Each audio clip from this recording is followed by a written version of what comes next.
अस्सलाम वालेकुम नाज़रीन कैसे हैं आप। उम्मीद है आप सब खैर आफियत से होंगे। नाज़रीन कल एक पुरानी डायरी की बरकरदानी करते हुए एक वाक़या जो है मेरी नज़र से गुज़रा। मेरा जी चाहा कि उस वाक़े को मुख्तसरन आपके सामने भी रखूँ। वो वाक़या देखने में तो बड़ा मामूली है, लेकिन मैं समझता हूँ कि उस वाक़े में जिस बात की तरफ तवज्जो दिलाई गई है वो बहुत अहम और ख़ास है। और अगर हम उस बात को अपनी ज़िंदगी का हिस्सा बना लेते हैं, अपनी ज़िंदगी में शामिल कर लेते हैं, तो मैं समझता हूँ हमारी ज़िंदगी के बहुत से मसाइल जो हैं वो हल हो पाते हैं।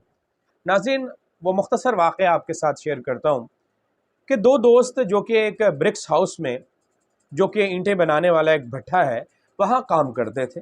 दोनों दोस्त जो बहुत मेहनती भी थे, बहुत ज़्यादा जो है मेहनत को अपनी ज़िंदगी का हिस्सा भी बनाए हुए थे। ज़ाहिर है जब कोई भी मज़दूर भट्ठे पर काम करता है तो उसको शाम के वक्त जो है उजरत मिलती है, उसे जो है अपनी मेहनत का जो है समर मिलता है। तो कहा जाता है कि उस दोनों भाइयों को, दोनों दोस्तों को उजरत मिली। तो कहा जाता है कि एक दोस्त उस उजरत को, उन रुपयों को जब गिन रहा है तो बहुत ज़्यादा खुश हो रहा है। उसके चेहरे पर जो है खुशी और शादमानी काबिल दीद दिखाई दे रही है, यानी वो बहुत ज़्यादा खुशो खुरम दिखाई देता है। अ, पास से गुजरने वाले दीगर मज़दूरों ने, दीगर दोस्तों ने पूछा कि यार बड़े खुश नज़र आ रहे हो, आखिर क्या बात है।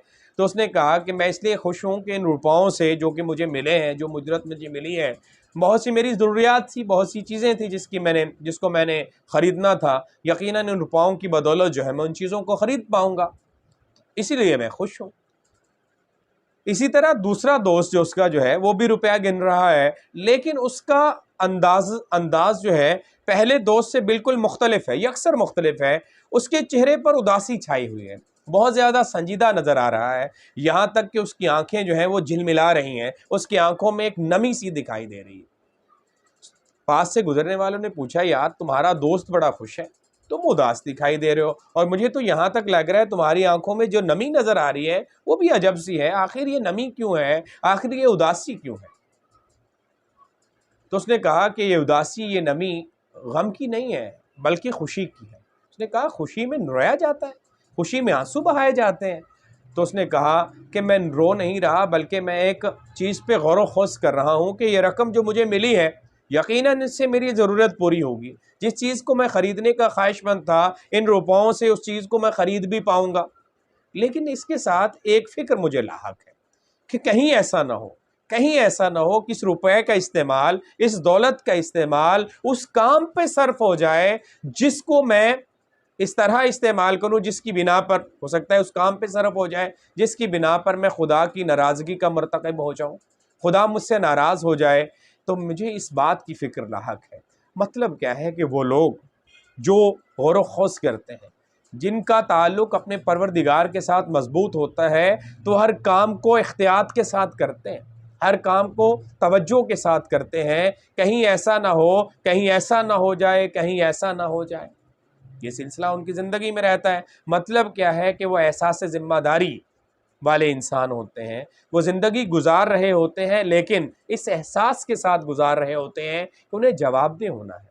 जब शरे महशर वो पूछेंगे बुलाकर सामने, क्या जवाब है जुर्म दोगे तुम खुदा के सामने, तो यानी वो खुदा के सामने जवाबदेही के एहसास के साथ अपनी ज़िंदगी के तमाम तर मामलात को पाया तकमील तक पहुँचा रहे होते हैं।